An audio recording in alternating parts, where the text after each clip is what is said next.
दूध नाही, साखर नाही आणि तरीही चव मात्र एकदम जबरदस्त 100%. हो, अगदी बरोबर ओळखलंत. आज आपण बनवणार आहोत पौष्टिक नाचणीचा खरवस.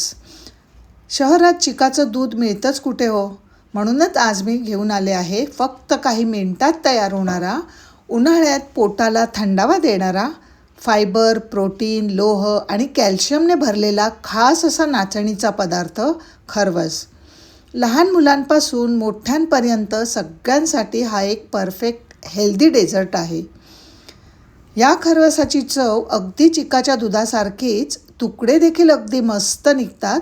बनवायला अगदी साधी सोपी रेसिपी आहे. चला तर मग पाहूया नाचणीचा खरवस. नमस्कार, मी छायाच कुक टाईममध्ये तुम्हा सर्वांचं मनापासून स्वागत. हा पौष्टिक खरवस बनवण्यासाठी सर्वात आधी आपल्याला लागणार आहे नाचणी. नेहमी आपण भाकरीसाठी जे पीठ दळून आणतो तीच नाचणी आपल्याला इथे वापरायची आहे. अचूक प्रमाण घेण्यासाठी घरातील कोणतीही वाटी किंवा कपाचा वापर करायचा आणि त्याने 1 कप एवढी नाचणी आपल्याला मोजून घ्यायची आहे. नाचणीमध्ये थोडाफार कचरा असतो, म्हणून ही नाचणी आपल्याला 3 ते 4 वेळा चोळून पाण्याने स्वच्छ धुवून घ्यायची आहे. इथे तुम्ही बघू शकता पाण्याचा रंग किती खराब आहे. ही नाचणी मी 3 वेळा पाण्याने स्वच्छ धुतली आहे आणि यामध्ये भरपूर असं पाणी घालून ही आपल्याला रात्रभर भिजत घालायची आहे. रात्रभर मी नाचणी भिजत घातली होती आणि दुसऱ्या दिवशी तुम्ही बघू शकता नाचणी छान पाण्यामध्ये फुलून आली आहे. तुम्ही सकाळी देखील गरम पाण्यात भिजत घालू शकता. नाचणी भिजवलेलं पाणी मी भांड्यावर चाळणी ठेवून गाळून घेतलं. आता हे पाणी आपल्याला टाकून द्यायचं आहे. मिक्सरचं भांडं घ्यायचं, त्यामध्ये ही नितळून घेतलेली नाचणी घालायची आहे. आज आपण कुठेही चिकाचं दूध किंवा साधं दूध अजिबात वापरणार नाही आहे. त्यामुळे ज्या भांड्याने आपण नाचणी मोजून घेतली होती त्याच प्रमाणात आपल्याला ओलं खोबरं घ्यायचं आहे. इथे मी ओल्या खोबऱ्याचे पातळ काप काढून घेतले आहेत. आता ह्या नाचणीचं आणि खोबऱ्याचं आपल्याला दूध काढून घ्यायचं आहे. त्यामुळे आपल्याला यामध्ये पाणी घालावं लागणार आहे. तर पाण्याचं प्रमाण किती घ्यायचं, तर ज्या कपाने नाचणी मोजून घेतली होती त्याच कपाने आपल्याला 1 कप पाणी घालायचं आहे आणि मिक्सरला फिरवून घ्यायचं. इथे बघू शकता मिक्सरला मी हे खोबरं आणि नाचणी पाणी घालून एकत्र वाटून घेतलं. छान बारीक करून घेतलं की मग दूध छान निघेल. आता एक भांडं घ्यायचं, त्यावर गाळण ठेवायची आणि रुमाल किंवा एखादं कॉटनचं पातळ कापड ठेवायचं. यामध्ये हे वाटलेलं मिश्रण घालायचं. पोटली तयार करायची आणि पोटली प्रेस करत आपल्याला दूध काढून घ्यायचं आहे. जेवढं घट्ट कापड आपल्याला प्रेस करता येईल तेवढं करायचं आणि पूर्ण नाचणी आणि खोबऱ्याचा अर्क यातून आपल्याला वेगळा करायचा आहे. एकदा अर्क काढल्यानंतर हे मिश्रण आपल्याला टाकून द्यायचं नाही आहे, तर अर्धा कप पाणी घालून पुन्हा हे मिक्सरला फिरवून घ्यायचं आणि याचा अर्क काढून घ्यायचा आहे. ही प्रोसेस आपल्याला पूर्ण अर्क निघेपर्यंत करायची आहे. मी 3 वेळा केली आणि मला 2 कप एवढं पाणी लागलेलं आहे. मस्त घट्टसर दूध आपल्याला मिळालं आहे.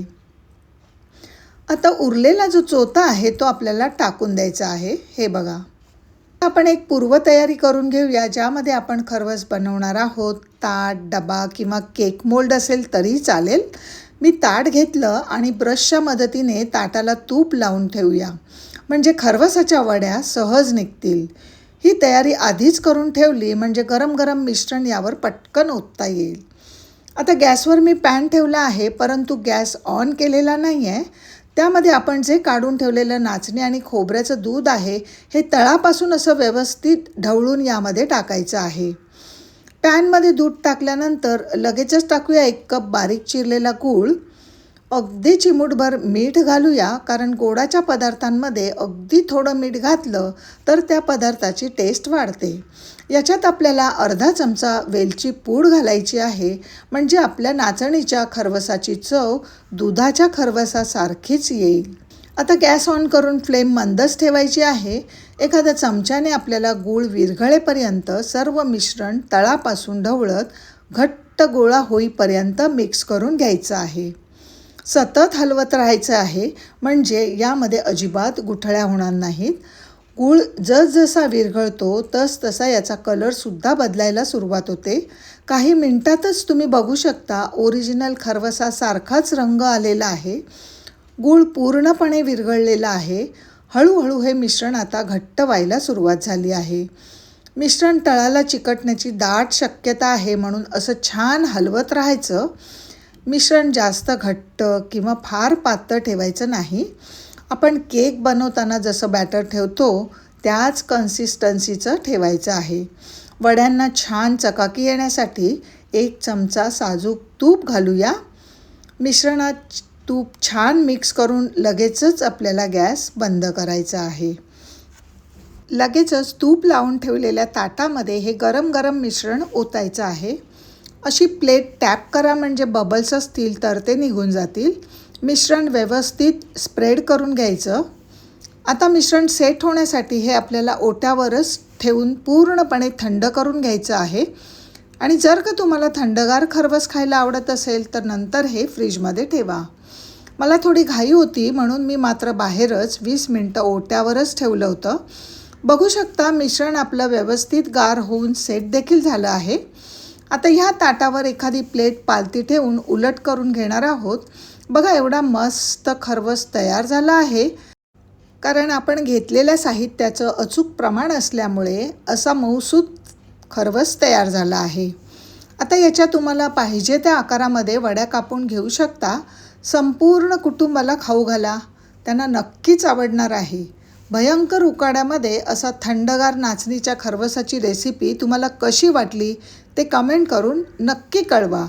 गरमीमध्ये पोटाला थंडावा देणारा आणि शिवाय पौष्टिक असा नाचणीचा खरवस आजच करायला घ्या.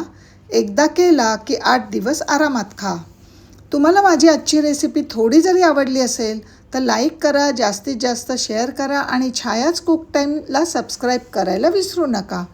चला तर लवकरच भेटू पुढच्या व्हिडिओमध्ये. तोपर्यंत छान छान खा आणि स्वस्त राहा.